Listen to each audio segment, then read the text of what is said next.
Procaccini by nostrils over the 11 car of Jack Aquilina. Aquilina, not patient. He strikes like a cobra. New leader, Jack Aquilina, getting by Procaccini on the start. And we have problems to start with. Chris Meyer made contact with a wall in turn number 2. Jack Aquilina already has a victory.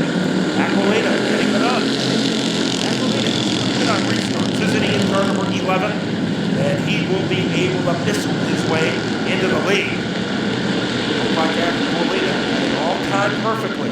Cooper settling in for third. Cooper going around is able to correct. Give credit to Puglisi for giving him room to make the move. Now they come together. They come together again. They come together again. And Stone gets into the 28. And then Sean Curtis gets into Cooper.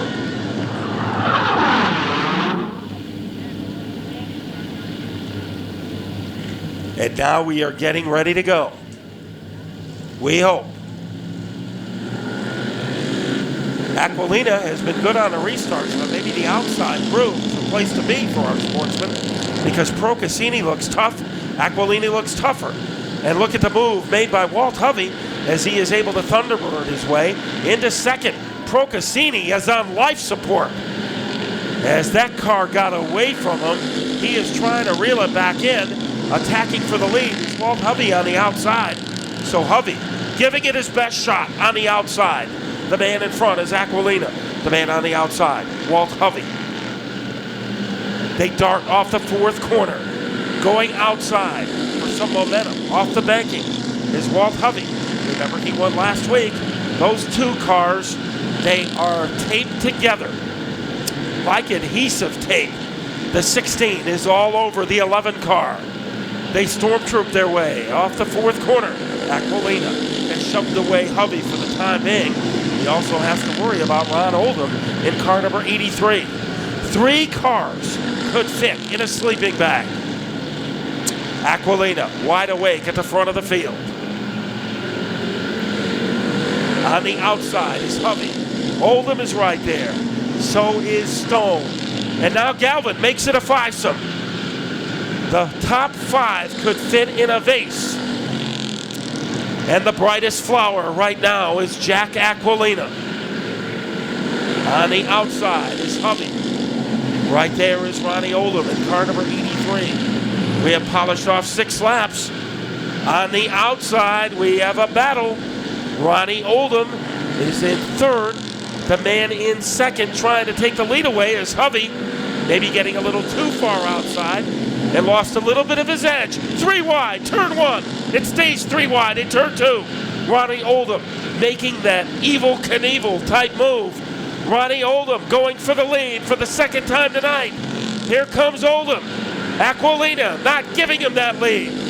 Aquilina tough on the outside, but the man with the leverage trying to elbow his way to the front. Ronnie Oldham.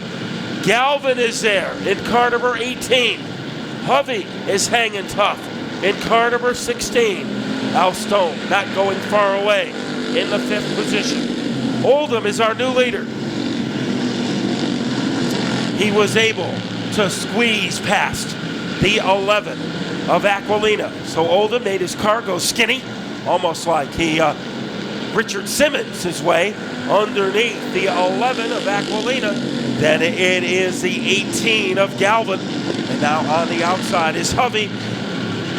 We have seen this before tonight. This is the way we started.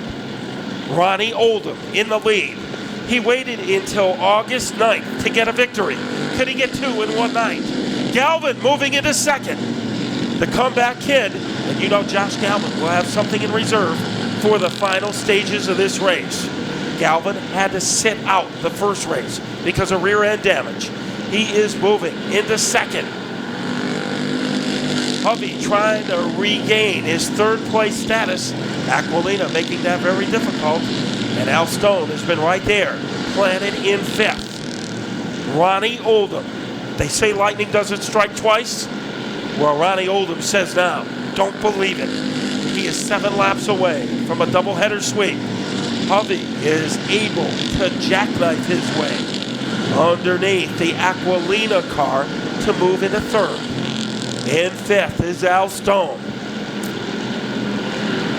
They tap dance off the corner. Ronnie Oldham lengthening his lead over Galvin. Let's see what Josh can do. I have a feeling that Josh is going to gobble into that lead. Not yet. Right now, the perfect trip for Ronnie Oldham. Oldham can have a lazy boy recliner in that car. In 2nd is Galvin. Now things are getting interesting, a little deeper in the field. Uncle Buck, Chuck Rogers, and Joe Nojic doing some hard racing deeper in the field. Every spot is important. Uncle Buck couldn't get by that time around, and it doesn't look like Galvin is gaining any ground, but Walt Hovey is, as he is closing in on the 18 in the battle for 2nd. The laps are winding down. Ronnie Oldham waited for 4 months for victory number 1. It looks like he might just wait for 3 hours for victory number 2. Stretching it out against Galvin. The one thing he wants is it to stay green. He does not want to mess with Josh Galvin on a double file restart. 2 laps to go. Galvin has a cozy advantage over Walt Hovey.